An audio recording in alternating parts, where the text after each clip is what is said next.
So Warner Bros. Is finally moving to the stage everyone saw coming, and the first round of bid is officially due today, which means companies are no longer testing the waters and they're actually submitting real numbers to try and take over the whole thing. Variety confirmed the deadlines and confirmed which companies are preparing offers, so this isn't rumor cycle stuff. It's the moment a deal becomes real and the board starts weighing what direction they even want the company to go. And with how big Warner Bros. Is, this isn't small news. It touches movies, TV, streaming, and gaming all at once. Gaming is part of the story early because out of everything Warner Bros. Own, the gaming division is one of the strongest pieces they have left. That includes Rocksteady, NetherRealm, Avalanche, Monolith, TT Games, WB Montreal, and all the DC game rights tied to it. Whatever happens in this sale directly affects Mortal Kombat, Hogwarts Legacy, the Wonder Woman game, and all the future DC titles in development, so this deal has consequences past TV and streaming. It shifts the entire development cycle. Variety basically laid out that Skydance, Netflix, and Comcast are the three serious bidders right now, and all three see something different in Warner Bros. That fits their long-term strategy, but every one of them knows the gaming division is a meaningful asset because it has franchises that already perform. It's not some startup studio pipeline that needs rebuilding. There are teams with proven hits, so the bidders are factoring that into the bigger purchase. Skydance is the one coming in the most aggressive so far because they want the entire company without trying to split it apart.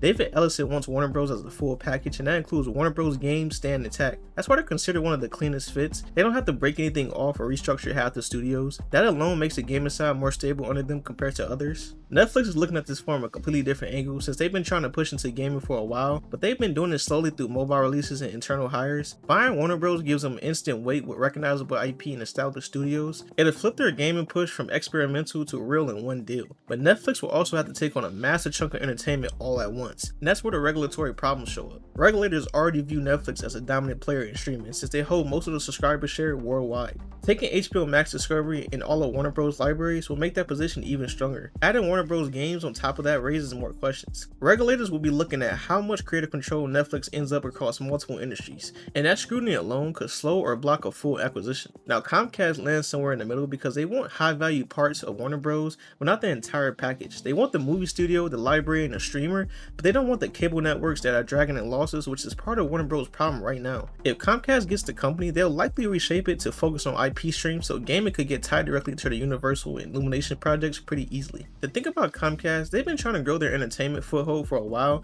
and taking Warner Bros. Will give them the leverage they need to rival Disney and Netflix. Warner Bros. Games would slot into that push cleanly because they never had a strong gaming presence, and owning games tied to that would change that instantly. It gives them another lane they never really been competitive in. That's why they're still in the mix. Now all of this is happening because Warner Bros. Is carrying a massive debt load they've never been able to shake after the merger. Variety called it out directly. The company has been selling smaller pieces and pushing cost-cutting moves for years, but none of it fixed the bigger issue. The sale is the only real option they have left. That's why the timing lines up with the bidding process. Leadership inside Warner Bros. Is hoping the sale resets the entire direction of the company because right now they're stretched across too many sectors. They've had success in specific areas, but they're not positioned like a focused studio anymore. Streaming pressures hit them, movie delays hit them, and some of their gaming plans didn't go the way they expected either. So the sale is being pitched as a fresh start. What makes this more interesting is that Warner Bros. Gaming division has been one of the few areas actually performing well, and that gives them bargaining power. Hogwarts Legacy was a massive hit. Mortal Kombat still sells consistently with every release. Even with some misses, the studios under Warner Bros. Are more stable than their film division, and the bidders know that value is reliable long term. That's why gaming keeps coming up in every report. But depending on the buyer, the studios could see different outcomes, and that's where fans start wondering what comes next. Skydance will likely keep everything together, just expand it. Netflix might integrate the teams into their internal structure.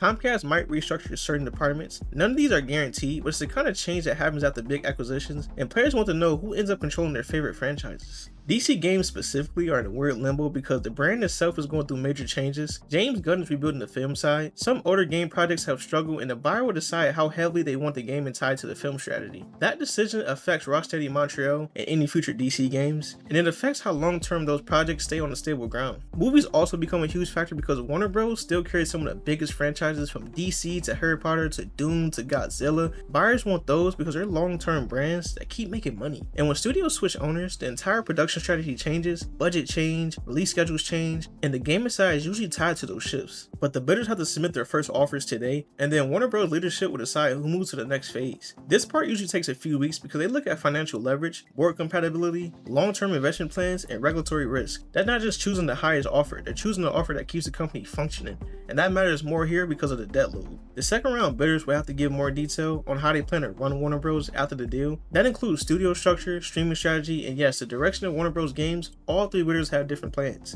and you'll start seeing leaks about what they want to prioritize as the process continues. That's when the picture becomes clearer. And for gamers, it's mostly about whether the studios stay together and whether the buyer respects the current development plans, because no one wants rushed games or forced tie-ins. Stability helps games get finished properly, and Warner Bros. Hasn't had a stable decade, so the right buyer matters. Some players are concerned because past mergers really go smooth, and studios sometimes get reshaped or broken up, but this time the gaming division is strong enough that most buyers won't mess with it too heavily. These studios make money, and that protects them more than people think. It's one of the few areas that actually perform. Fans of DC games and Mortal Kombat want to see who ends up holding the keys, because these franchises always get put into bigger strategic plans, and depending on the buyer, those plans can shift, but for now, nothing changes until the deal is final and development continues normally, so people don't need to panic yet. The bottom line is, this sale shapes movies, TV, streaming, gaming all in one shot, and whoever wins the bid takes control of some of the most recognizable franchises in entertainment. Warner Bros. Has been sitting in a rough financial spot for years, and this is the moment they reset everything. The bidders all had different visions, and the next round of offers will show who's serious. The gaming side just became one of the biggest deciding factors, and that alone makes this worth watching. Let me know what you guys think about this move. How you think it's going to affect the future of Warner Bros. And the games we all love.